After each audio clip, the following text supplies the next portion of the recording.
העשן שם מעל נמל חיפה? משהו בוער שם. וואי, טילי פרסוני! Oh my God, here they come. That's right in the center. Another one, and another one. After Iran's massive missile barrage against Israel, the order reached American airborne units. Prepare for combat deployment and move to the Middle East immediately. In the barracks, the paratroopers start packing fast. Lockers open, gear comes out. They grab their T-11 main parachutes and reserve chutes from the equipment room. Once everyone is rigged up, they form two columns outside the barracks and begin marching across the airfield toward their assigned C-17s. It is dark outside. The only light comes from the airfield markers and the glow of the aircraft's interior spilling down the open rear ramp. This will be a long flight, and the jump at the other end will also happen at night. Full darkness from start to finish.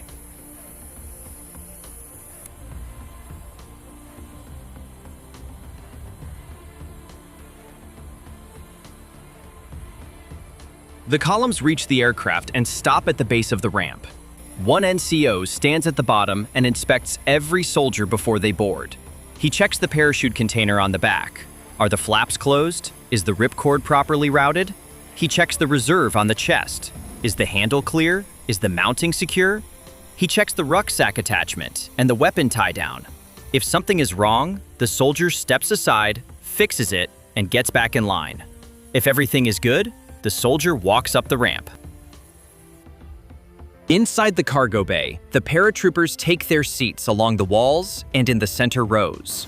Once everyone is seated, another senior NCO walks the bay and does a second inspection of every parachute rig.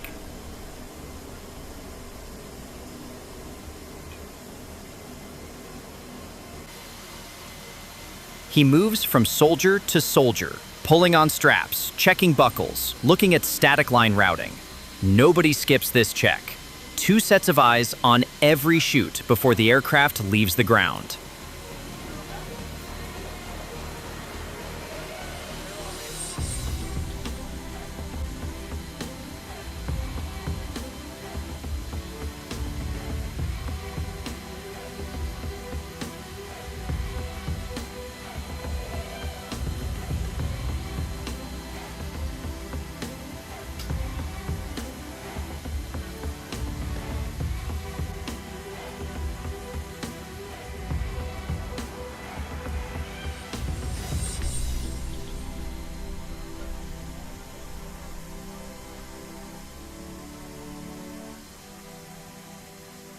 The cabin lights go off. Red lights come on overhead, filling the bay with a dim glow.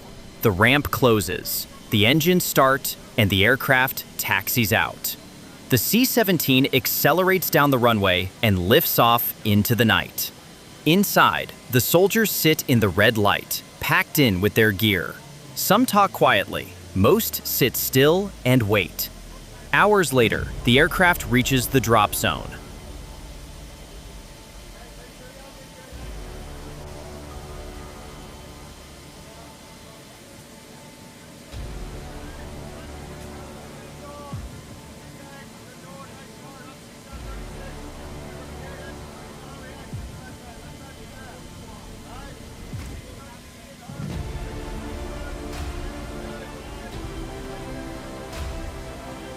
The Jumpmaster stands and gives the commands. The soldiers get on their feet. They hook their static line carabiners onto the overhead anchor cable. Each man checks the line of the soldier in front of him. The count rolls from back to front.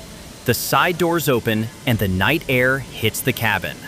One by one, the paratroopers step toward the open door and jump.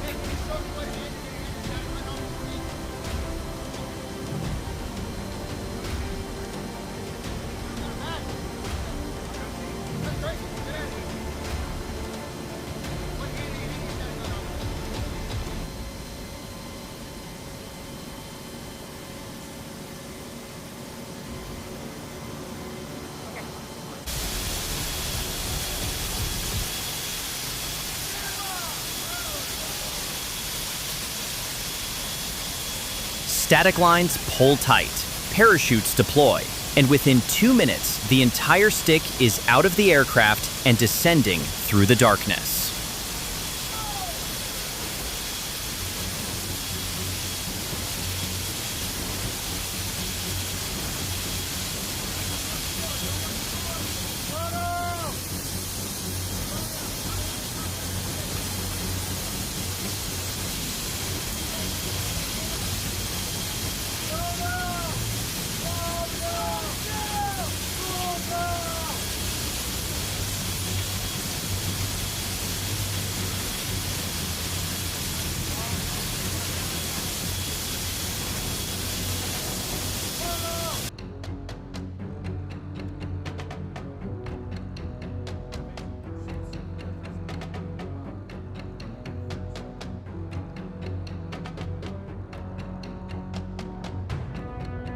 On the ground, the soldiers land, collapse their canopies, unbuckle their harnesses, and roll up their parachutes. They collect their rucksacks, get their weapons up, and move quickly to the rally point. There is no time to rest. They form up by squad and march directly to a designated training area to begin rehearsing assault techniques. The objective is to drill rapid strike operations against enemy positions, the kind of fast, aggressive action they will need to execute for real in the coming days. The squads run through the drills. They practice approaching a target compound at speed, setting up a support by fire position, breaching the perimeter, and clearing through the objective room by room.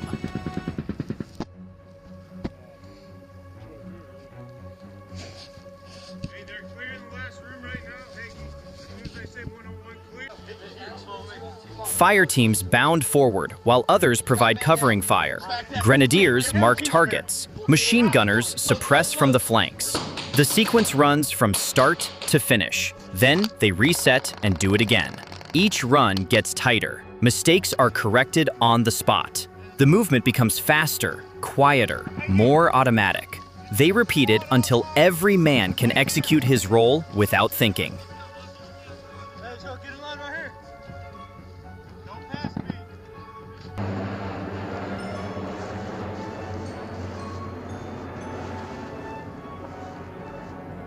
While the first group is drilling, a second wave of paratroopers jumps from another C-17 over the same drop zone. They land, collect their gear, form up, and move to the same training area.